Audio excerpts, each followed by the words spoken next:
Good day, ladies and gentlemen. A very warm welcome to my name's Alexey A. Tsurcan. I'm an assistant professor at the Chair of History of Philosophy, the Faculty of Philosophy and Psychology, Voronezh State University. The topic of today's lecture is Seneca's ideal of wisdom. I'd like to begin speaking about Seneca, who is considered to be one of the greatest Roman thinkers, one of the most prominent Roman philosophers, with the broad overview of the tendencies which preceded his philosophy. Here we are to speak about the origins of the Stoic school of philosophy, which turned out to be one of the most influential in the history of Western thought. In order to understand the origins of Stoicism in ancient Greece, we have to give ourselves a broad overview of the major tendencies in the development, in the socio-economic and political development of ancient Greece in the 5th century BC. That was the time of the unprecedented turmoil in ancient Greece, because in the aftermath of the glorious victories in the Greco-Persian wars of the 5th century BC, Greece began to slide down into the abyss of economic and political crisis, which seriously destabilized the whole of the Greek civilization of the time. The main reason why the Greeks found themselves in a state of deep political and economic disarray was, without doubt, the excessive exploitation of slaves in the Greek city-states. The very phenomenon of city-state is considered by historians to be the foundation of the Greco-Roman world, the foundation of the Greek civilization. But unluckily for the ancient Greeks of the time, it was the exploitation of slaves that made it really hard for free farmers and craftsmen to compete with households and industries that exploited slaves on a large scale. While many farmers and many craftsmen went bankrupt because of the incapability of competing effectively, and the hordes of the impoverished free citizens flooded the streets and squares of Greek cities in the late 5th century, which eventually entailed the destabilization of the political system of Greek city-states, and primarily in Athens, which continued to be the cultural capital of Greece at that time. The situation was aggravated by the fact that Athens and Sparta clashed in a war, the so-called Peloponnesian War, that lasted about 30 years and turned out to be extremely damaging to the whole of Greece. Although Sparta gained the upper hand in the fight against Athens, its triumph was short-lasting. Sparta could not consolidate the Greek cities at that time, and Greece was split up into fighting factions, which made the situation even worse. Athens was defeated, and the Greek city-states could not be reconciled even by the strong Spartan army. So the only way out of that crisis, which permeated all the strata of Greek society, was to find some outside force that might be helpful in consolidating Greek city-states. And that outside force was found in the Kingdom of Macedonia. The Kingdom of Macedonia under the rule of King Philip II. While his power was really strong, although it could hardly be considered absolute, well, he turned out to be a very skillful military leader of the time who interfered into Greek affairs and was quite triumphant in doing so. Well, he did manage to subdue Greece to a large extent, unite it around Macedonia, and laid the grounds for the unprecedentedly courageous endeavor, well, perhaps the greatest endeavor of his reign, which was, of course, the march against the Empire of Persia, the greatest empire by that time, the greatest empire so far. But unluckily, he was killed as a result of a palace conspiracy at the wedding party of his daughter, and his heir, the Crown Prince Alexander, ascended the Macedonian throne, and it was up to him to perform the task. Alexander, who later became Alexander the Great, did manage to gain numerous victories. He was perhaps one of the most victorious commanders in the history of Europe since the beginning of times. He gained victories in more than 60 battles in Asia and managed to conquer the Persian Empire and northern India and unite all those territories, plus the territory of his own realm, Macedonia, Greece, and Middle East, and Egypt, into the huge empire that embraced by its borders half of the civilized world at that time. Although his life was very short and he died at the age of 33, he did manage to acquire such a glory and reputation in the civilized world at that time that while he was still alive, he was proclaimed the 13th Olympic god. Temples were erected in his honor. He was worshipped throughout his empire. Well, his death entailed the eventual crumbling of his huge realm, and it was out of his dying empire that several kingdoms, independent states, emerged. The strongest ones among them were, of course, Syria and Egypt. Well, their competition lasted for some time until the moment the Roman legions came and conquered first Syria and then Egypt, turning both of them into the provinces of the Roman Empire. All those transformations resulted in the drastic change of both public and individual mind at that time. One of the major tasks an individual faced at that period of turmoil and disarray was to find one's own new place in the ever-changing world, the world which was in a state of almost permanent flux. An individual was to find some means of coping with the problems on hand, the problems which were really grave and numerous. He was to find the way out of the critical, troublesome situation, which was something that seriously destabilized public and individual outlook, perception of things in many ways.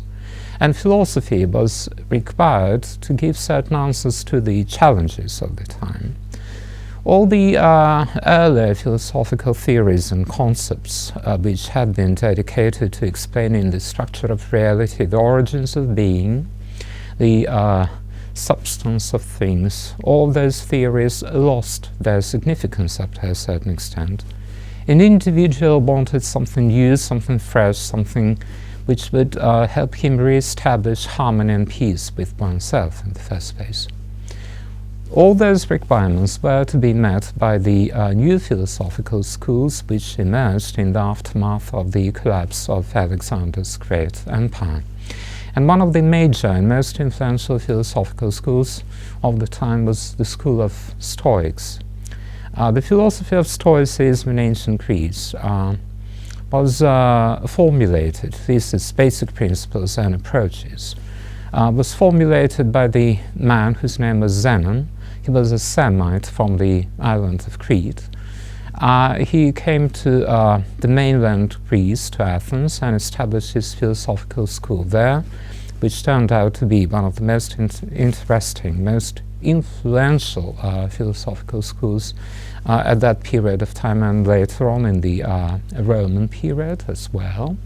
But the major principles of Zenon's philosophy are very simple to formulate indeed.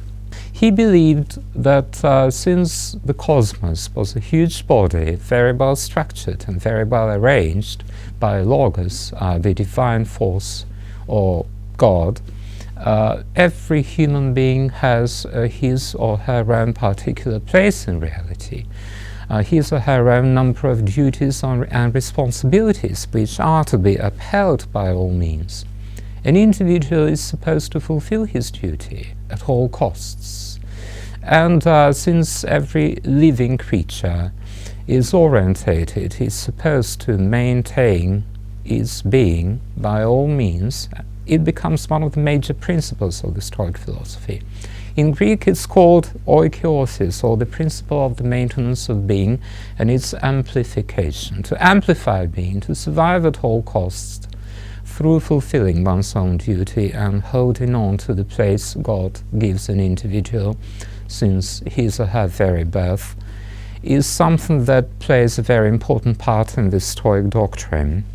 The second principle that was formulated by Zenon, the principle that was inherited undoubtedly from the Semite legacy of the Old Testament of the Bible, is the principle of kathekon. This is the principle of duty.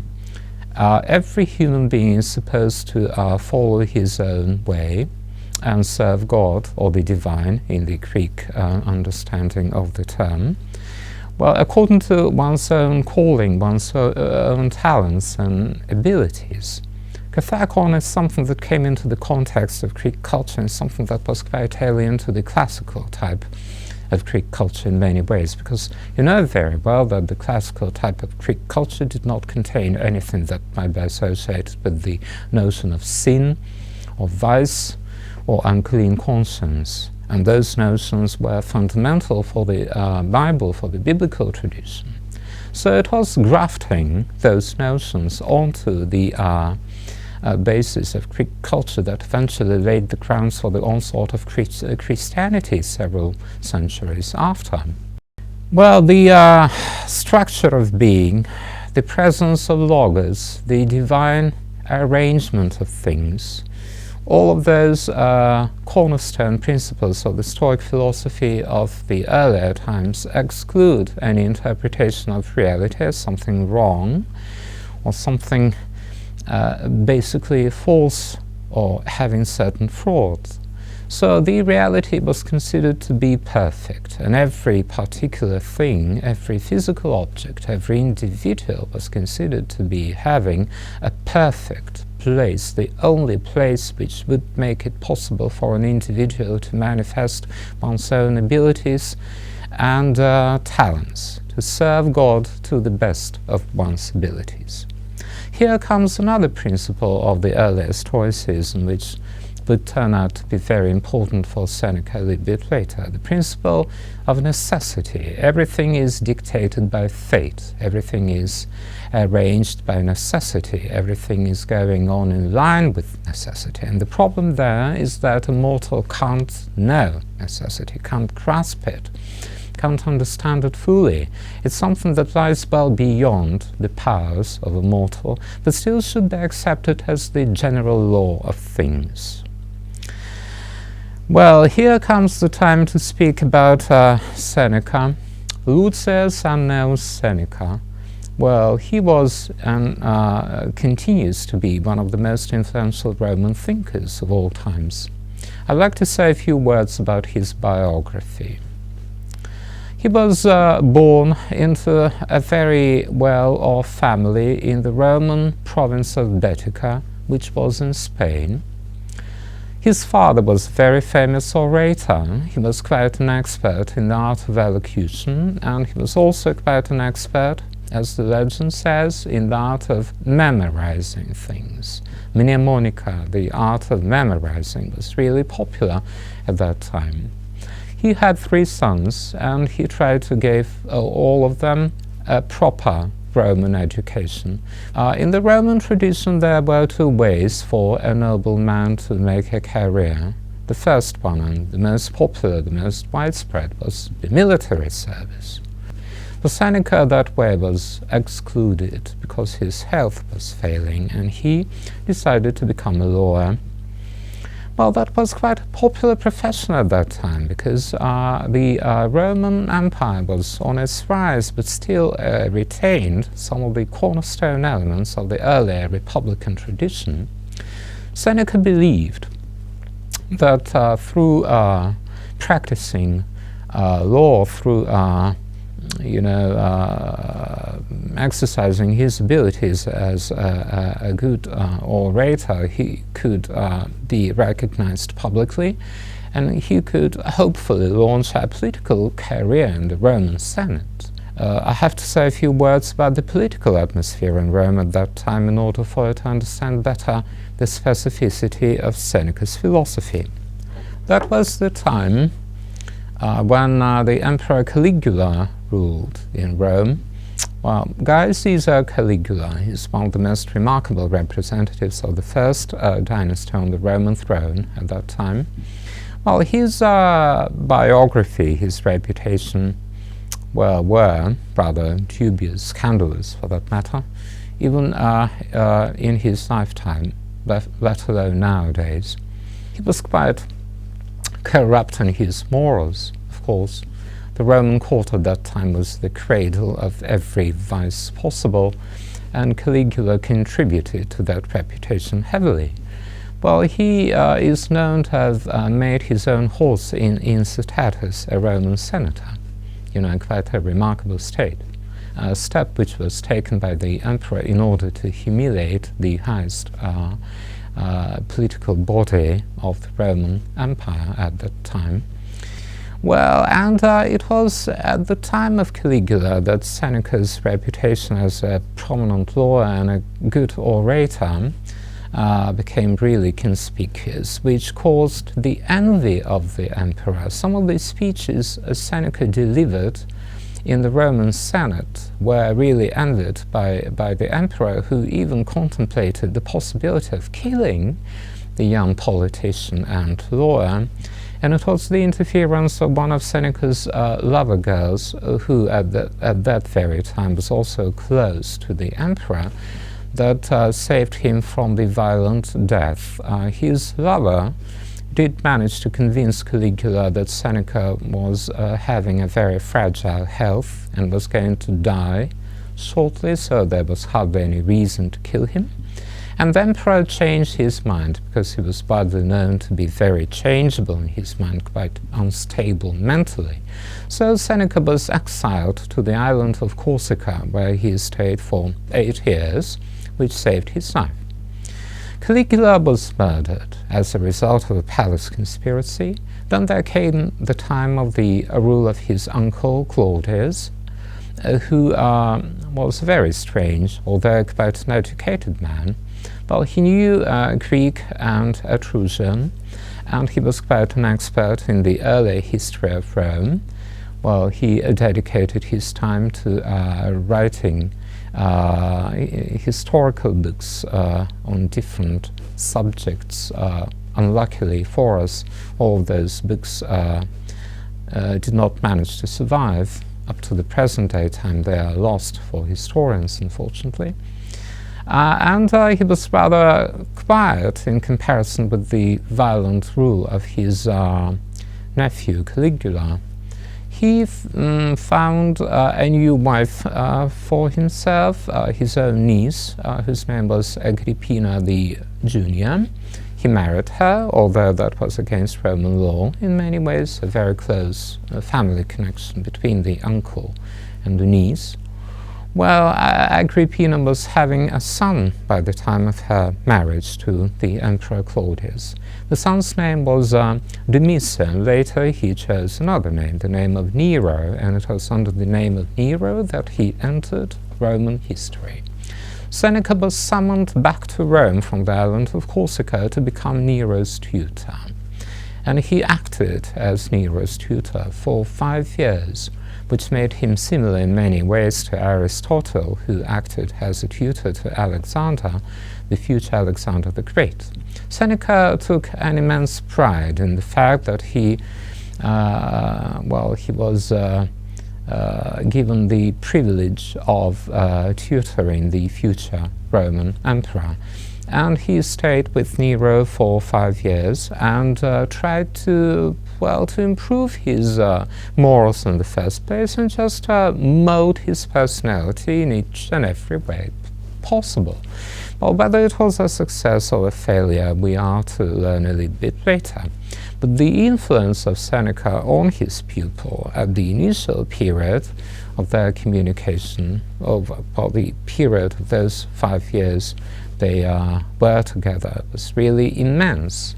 Well, Nero turned a favorable ear to the recommendations of his teacher, and when Emperor Claudius was poisoned with mushrooms over feast by his own wife, and Agrippina's son Nero succeeded him as Caesar, as a Roman Empire, Seneca was still very close to his disciple.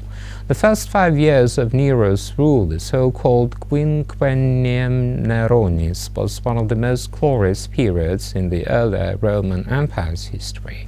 That was the time of relative peace and harmony and quiet in public life, in political life.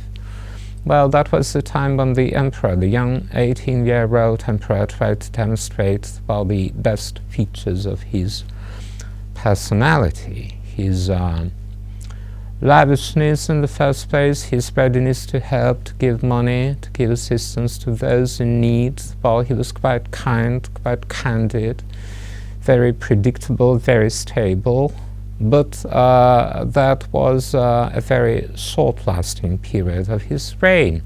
Of course, well, time changed for the emperor very swiftly when he began to feel the temptations of absolute power and easily succumbed to those temptations. Here, I have to remember, one of the most remarkable phrases of Mr. Oscar Wilde, who says, "The easiest way to overcome a temptation is to yield to it, to succumb to it." And that was indeed something Emperor Nero was beginning to practice in his life, full of adventures, intrigues, and excitement.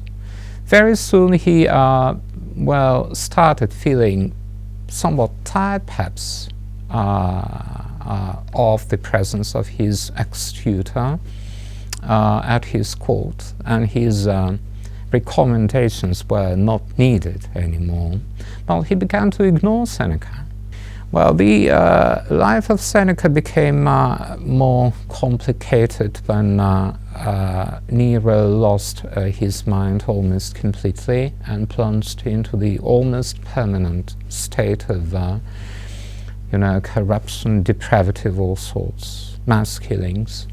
Well, the arbitrary rule of Emperor Nero could not but provoke a lot of disagreement, a lot of protests among Roman nobles, and a group of the top-ranking Roman aristocrats formed a conspiracy against the emperor under the leadership of one of the most prominent representatives of the noble class of the time, the Senator Piso.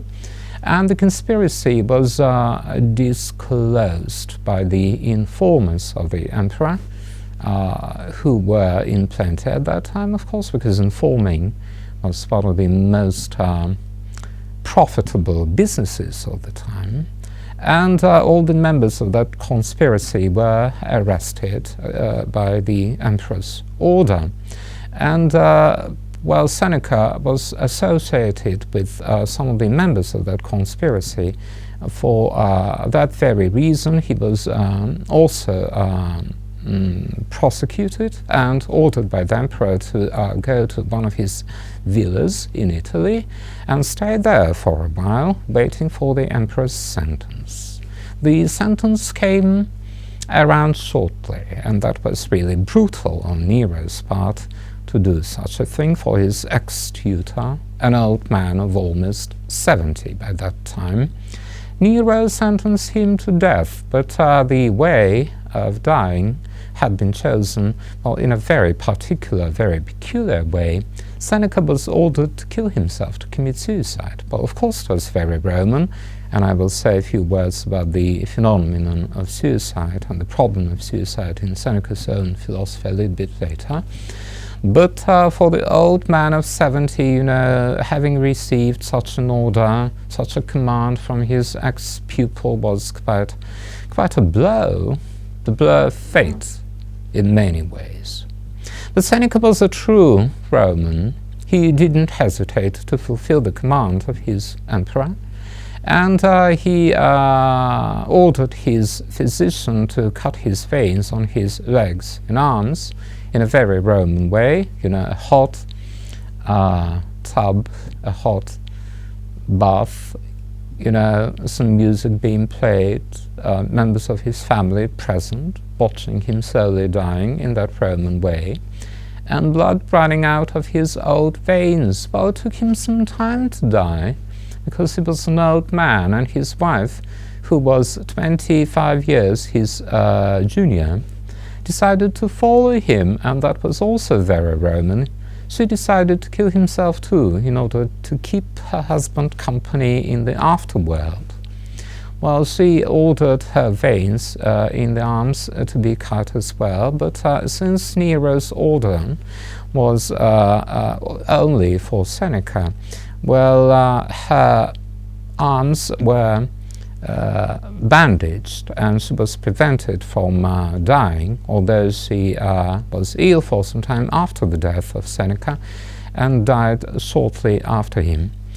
Well, his death was indeed the most remarkable moment of his life, because it drew a line under everything he had propagated in his philosophy.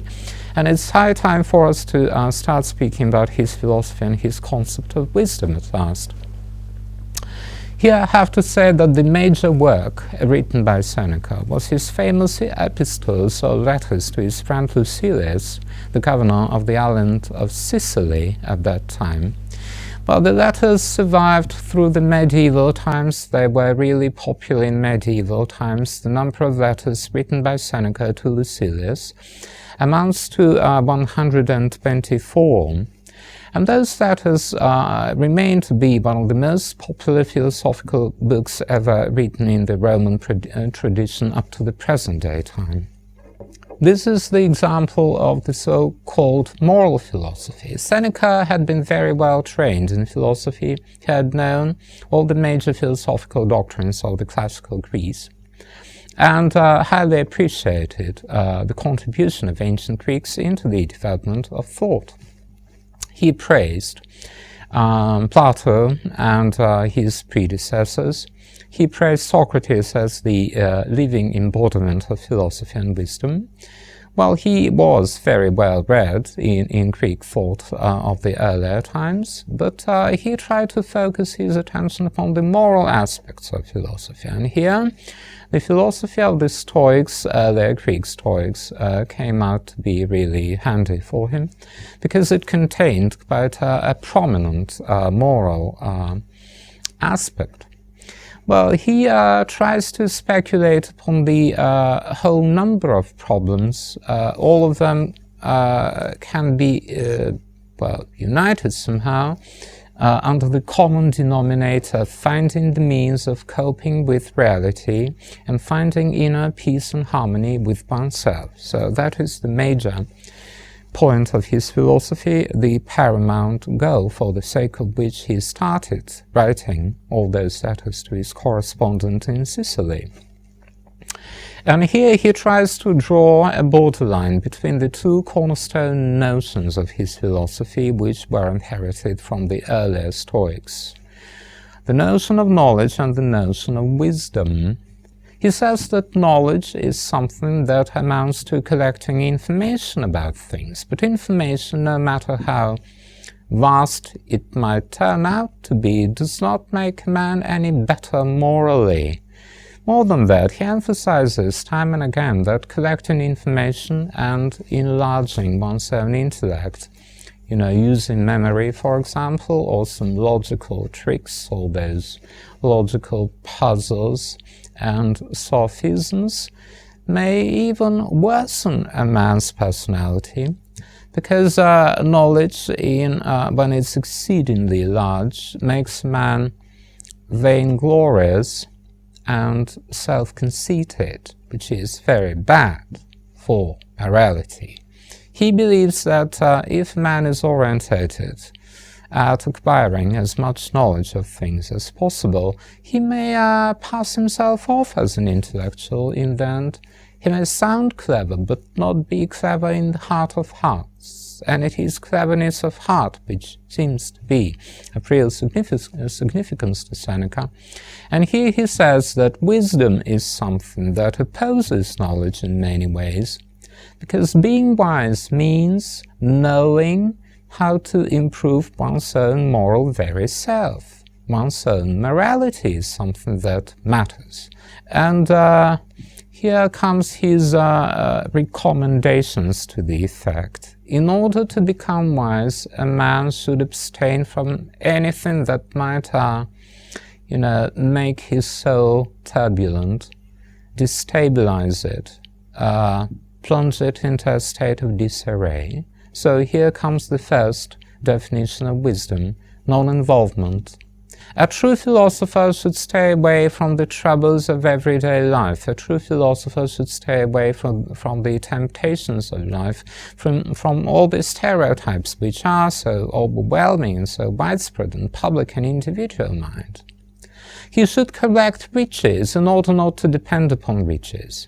And that was very important for him because he was quite a well-off man. Sometimes he was condemned for his interest in collecting riches, and the answer he gives in his letters to Lucilius is really remarkable. He says, "I have been collecting riches, I have been collecting a fortune in order not to depend upon the money I have collected."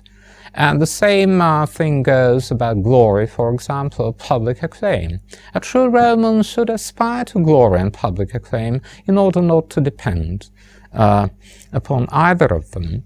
So he does not see anything bad in following the Roman way, but he insists upon the necessity of keeping inner calm and harmony and peace with oneself in order not to depend upon anything that comes from the outside world or dictated by society at large.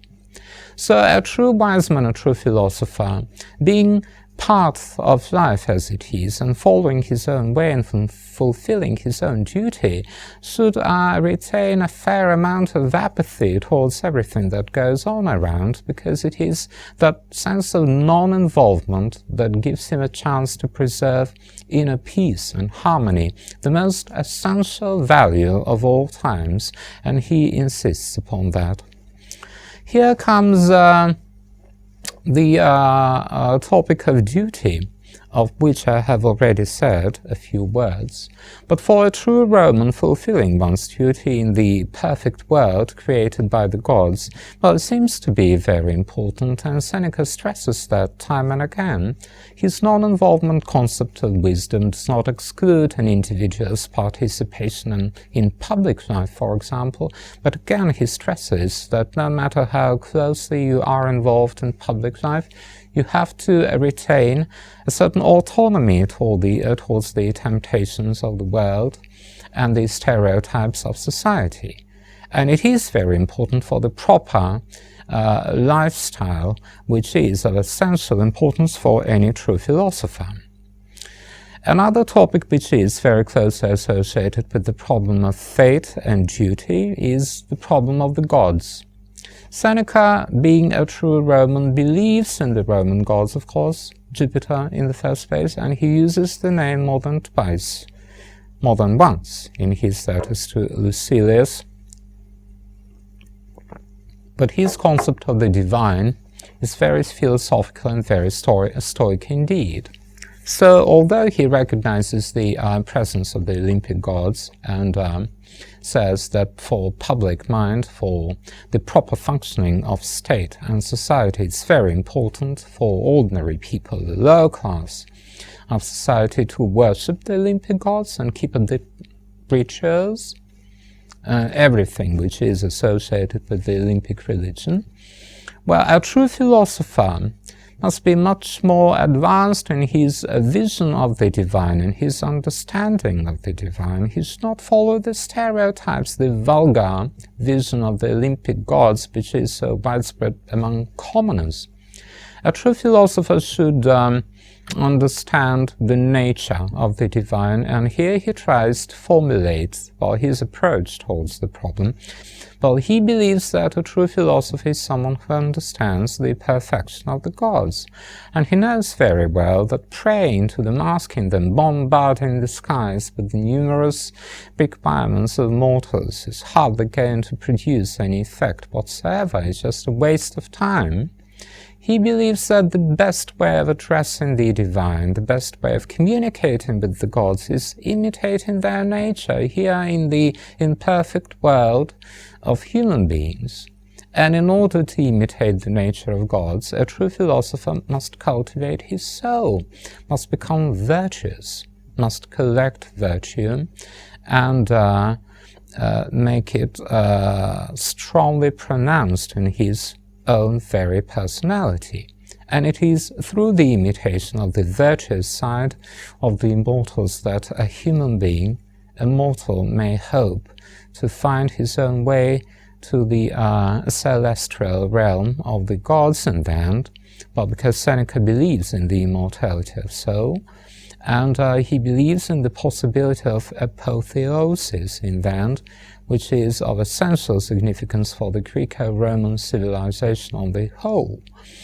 Well, his vision of things and his attitude towards the gods, well, was somewhat extraordinary at that time, of course, and it continues to be somewhat remarkable even nowadays. Well, because at present, you know very well, most people believe that it is through addressing the divine in a prayer, through fulfilling a certain amount of rituals, a certain amount of,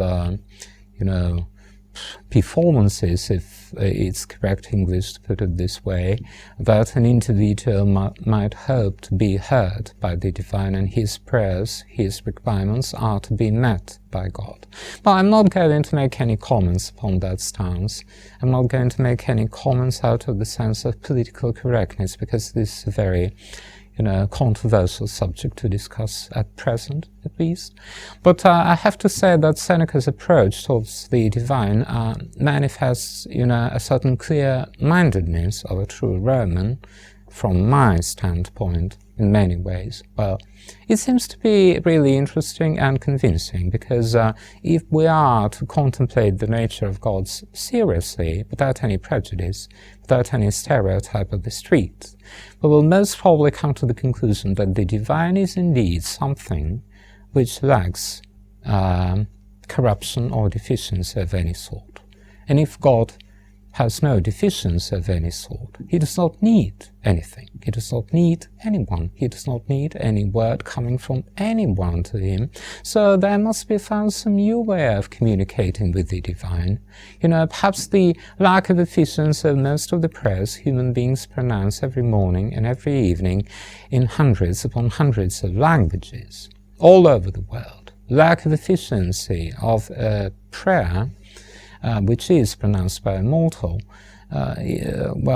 something that irritates mortals very often, something that irritates them and makes them atheist very often. We know that very well. That lack of efficiency can be explained by the fact, which was so strongly emphasized by Seneca in his letters to Lucilius, since the gods lack any deficiency, there must be indeed some other way of communicating them rather than addressing them, in all those vociferous sermons and preachings of all sorts, which are so widespread in each and every religion here in this world.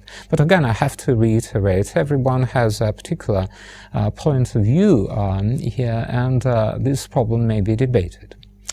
Well, another interesting aspect of his concept of wisdom is the possibility of suicide. Indeed, this is the second controversial aspect of his philosophy, which is to be condemned by every true Christian. Here I have to say that, very well, Christianity is strongly against suicide, because Christian dogma believes that human life is the greatest value which is given to a human being by God himself, the greatest value and the greatest gift. It must be preserved by all means, so there is no opportunity for an individual to kill oneself, no matter how hard a situation might be, how strong the hardships, how bad they might be in this or that situation. But Seneca, since he is a pagan Roman, the attitude towards the possibility of killing oneself is quite different, opposingly different, I would put it this way. He believes that although a human being is supposed to fulfill one's own duty in one's own place, since this world is the best of all the worlds possible. But there might be a possibility for a mortal to kill oneself, and he tries to give his outline of the problem by saying that there are certain situations in everyone's life when staying here alive is going to be a graver problem for an individual than to kill oneself. It's going to be against everything the Stoic philosophy is propagating, is preaching.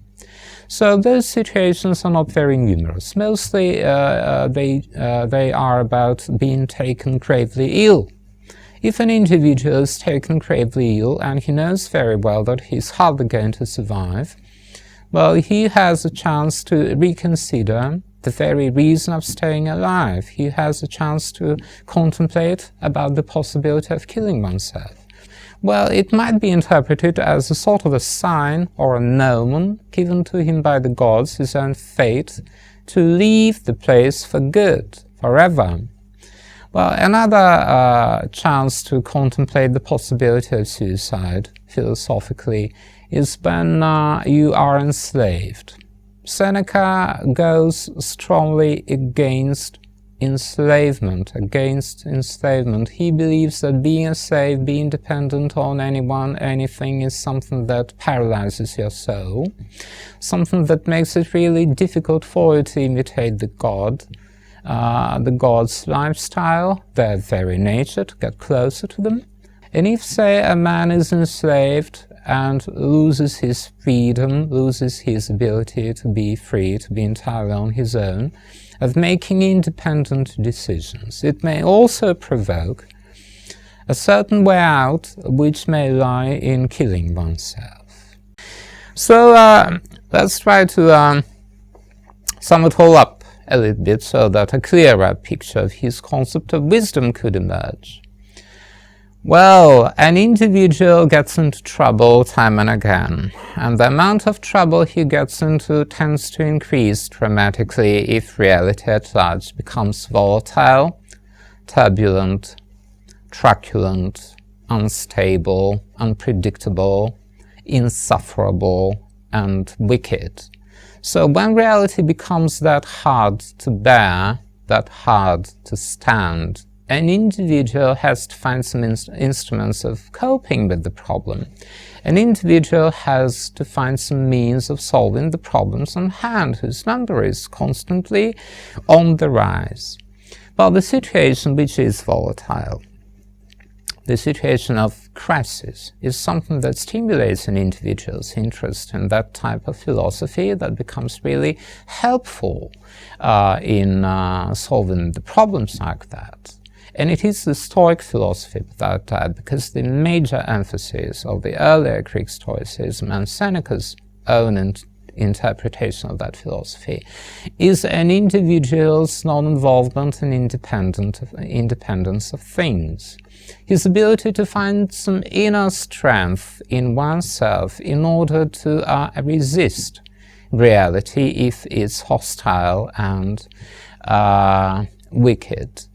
To find the instruments to stand any suffering that might occur as best as you can, and if you can't stand it anymore, to find the strength of your spirit to kill oneself, just to remove oneself from the world you can't be at anymore. To find the instruments of fighting misery, which is so widespread in the time of trouble, the time of crisis.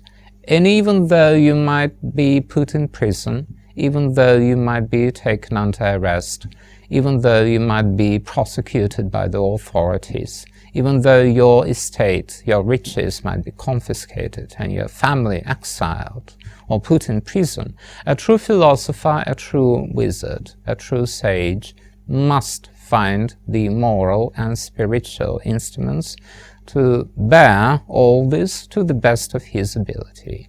And again, if he lacks the will, or his will diminishes, if his ability to resist the blows of fate that come from the outside world, if his ability to preserve the purity of his heart, the purity of his soul, is diminishing, he always has the last solution to all the problems on hand, which is, of course, killing oneself. Well, Seneca sounds a little bit obsessed at times in his letters to Lucilius with the notion of fate. But we have to understand the psychology of a mortal, the psychology of a human being in each and every period of human history since times immemorial. Well, in the time of stability, a human being believes that he makes plans, he makes a career, he realizes his ambitions, and he is able to change his life. He is full of illusions and fancies generated by his own imagination that he is the master of his own life. And there is no such thing as a fate, some sort of predestination for him. And he is free in his actions and his endeavors, and sometimes it makes him feel really fascinated by the success of his endeavors, by the great progress he has been making, or is making for that matter. But then there comes the time of trouble, the time of crisis, when everything is in flux, everything is changing, everything is unstable, ever moving, becoming really unpredictable. When a man loses that grip on his own life, that capability of keeping things under control and realizing his ambitions as best as he could in the time of peace and harmony. And here comes the only psychological way out of that really intricate situation. If nothing depends on me, if I'm not anymore the master of my own life, against what wall should I lean? Against what wall, behind what wall should I seek protection? What should I rely on in order to feel safe, in order to secure at least the minimum amount of safety and predictability of my own life? And here comes the notion of fate, because fate is something well beyond our reach. Fate is something incomprehensible. But still, since we are convinced that everything in our lives is regulated by fate and determined by some unknown force, which is well beyond our powers of cognition, there always remains at least a slight opportunity that that very fate of yours may become really favorable to you, may bestow protection on you, may eventually give you a chance to survive. And it is that very blind faith in a human being's fate that makes the notion of fate or destiny or predestination so very popular and so deeply rooted in times of trouble.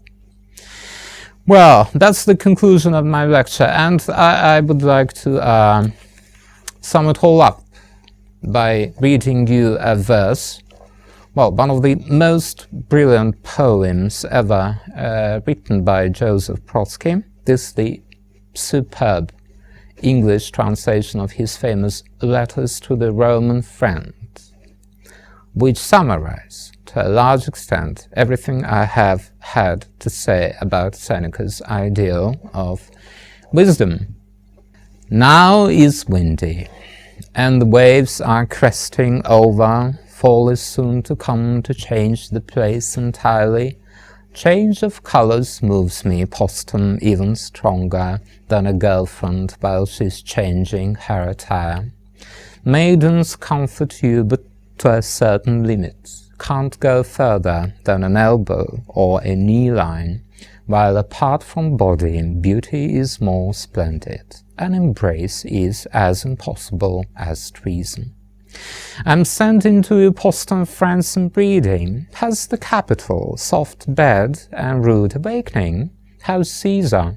What's he's doing? Still intriguing? Still intriguing, I imagine, and engorging. In my garden I'm sitting with a nightlight, no maid nor mate, not even a companion, but instead of weak and mighty of this planet, buzzing pests in their unanimous dominion. Here was laid away an ancient merchant. Clever merchant was he, very diligent, yet decent. He died suddenly, malaria. To barter business did he come, and surely not for this one. Next to him a legionnaire under a quartz grave. In the battles he brought fame to the empire. Many times could have been killed, yet died an old brave. Even here there is no ordnance, my dear. Maybe chicken really aren't birds, my postum, yet a chicken brain should rather take precautions. An empire, if you happened to be born to, better live in distant province, by the ocean, far away from Caesar and away from tempests. No need to cringe, to rush, or to be fearful. Your same procurators are all looters, but I'd rather choose a looter than a slayer. Under a thunderstorm to stay with you, Hetaira, I agree, but let us deal without haggling. To demand sesterces from a flesh that covers is the same as stripping roofs of their own shingle. I'm saying that I leak. Well, where's a puddle? Leaving puddles hasn't been among my habits. Once you find yourself somebody for a husband, then you'll see him take a leak under your blankets. Here we've covered more than half of our lifespan. As an old slave by the tavern has just said it, turning back, we look but only see old ruins. Surely his view is barbaric, but yet candid. I've been to the hills and now busy with some flowers. Have to find a pitcher, so to pour them water. How's in Libya, my postum, or wherever? Is it possible that we are still at war there? You remember, friend, the procurator's sister? On the skinny side, however, with those plump legs. You have slept with her then. She became a priestess postum, and confers with the creators. Do come here, we'll have a drink with bread and olives, or with plums. You'll tell me news about the nation. In the garden you will sleep under clear heavens, and I'll tell you how they name the constellations. Postum, friend of yours, once tended to addition, soon shall reimburse deduction his old duty. Take the savings, which you'll find under my cushion. Haven't got much, but for funeral it's plenty.